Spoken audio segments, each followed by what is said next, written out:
Karena Allah sudah menyatakan dengan Bismillahirrahmanirrahim, betapa kita butuh sama rahmat Allah.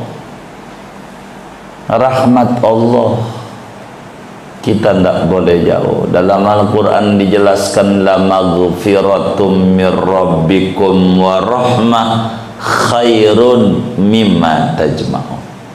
Ampunan dan rahmat Tuhan lebih baik dari seluruh amal yang Anda lakukan. Maka orang wafat itu kalau sudah takbir ketiga solat jenazah, Allahumma gfir lahu warhamhu, ampunan dan rahmat. Kita orang ini butuh sama rahmat Allah. Kalau enggak, kita hamba yang linglung, enggak ngerti tujuan jalan kita mau kemana ini hidup. Apa yang kita jadi pusing dalam hidup? Karena kita kurang mau dekat dengan Allah subhanahu wa ta'ala. Maka Bismillahirrahmanirrahim menuntun kita. Barangkali ada yang sedang bermasalah di antara yang hadir, baca Bismillah sebanyak bilangan nilai hurufnya 786 kali. Kalau kita orang punya urusan besar, duduk di sejadah, baca Bismillahirrahmanirrahim, Bismillahirrahmanirrahim, Bismillahirrahmanirrahim sampai 786 kali, maka tidak bakalan, tidak mesti hajat dia, kesulitan dia, cepat Allah tolongin.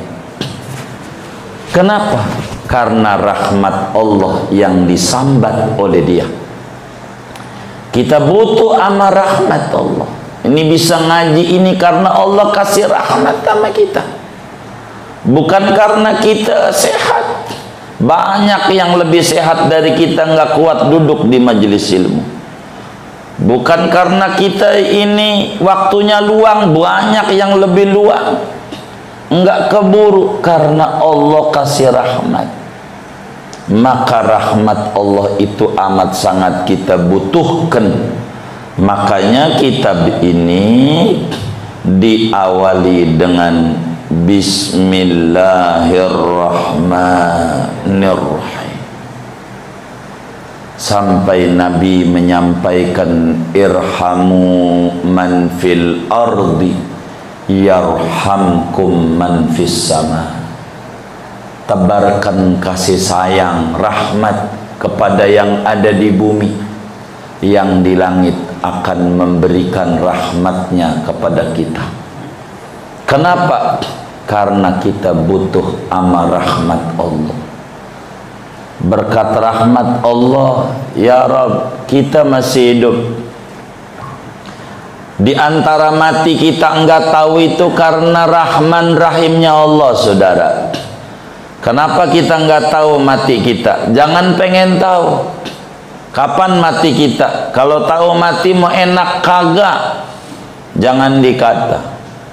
Itu karena Allah sayang sama kita. Kita tak boleh tahu kapan kita mati, tapi yang kita kudu yakini pasti kita bakal mati. Tapi adapun mati kapan itu bukan bagian kita. Sebab kalau tahu, jangan dikata mau ibadah, kagak bakalan ibadah, kagak bakal.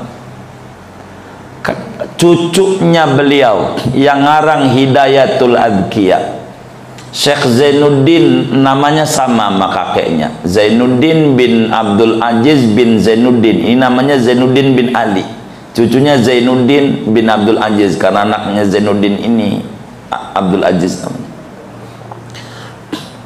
Ada orang perempuan gemuk badannya, gede badannya, dia udah berobat kemana-mana, belum punya keturunan, udah 25 tahun menikah, udah berobat luar biasa, kesana kemari berobat, udah duit, udah ratusan juta miliaran, enggak sembuh-sembuh.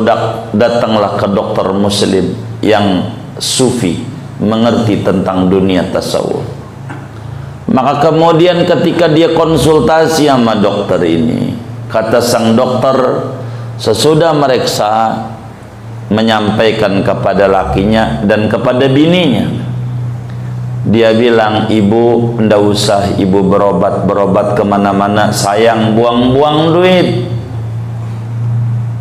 ndak usah, karena ibu ini 40 hari lagi mau mati. 40 hari lagi mati, dan ndak usah berobat.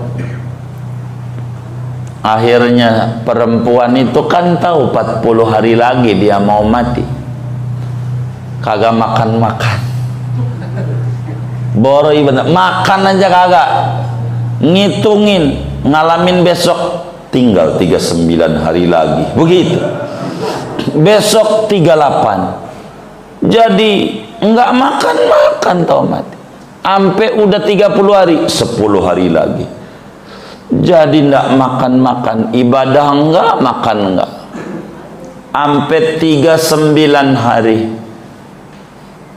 udah badannya jadi kurus, enggak makan-makan. Pas 39 hari udah ngitung jam, 24 jam lagi modar, terus saja, ternyata enggak mati. Dia mulai ngitung, jangan-jangan saya salah ngitung, besok matinya. Sampai besok enggak mati, sampai besok. Pas udah ke 43 datang ke klinik itu dokter Sufi. Dia mau menuntut malpraktek sebab kagak makan-makan, kurus, mikirin mati. Maka ketika datang ke klinik dokter itu, dokter tersenyum, dimarahin dia.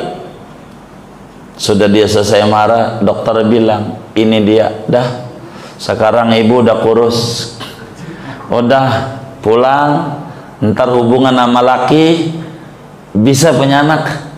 Udah hubungan, kemarin-kemarin ibu ini makan mulu, susah jadi rahimnya ketutup, nggak ada cara saya untuk itu ngobatin ibu. Mau obat gimana juga doyan makan, kecuali ini ilmunya.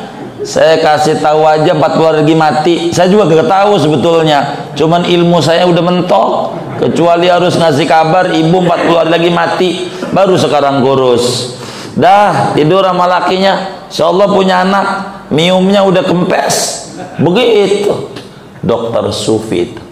Ala kulli hal, mati kita tidak tahu tuh adalah rahmat dari Allah.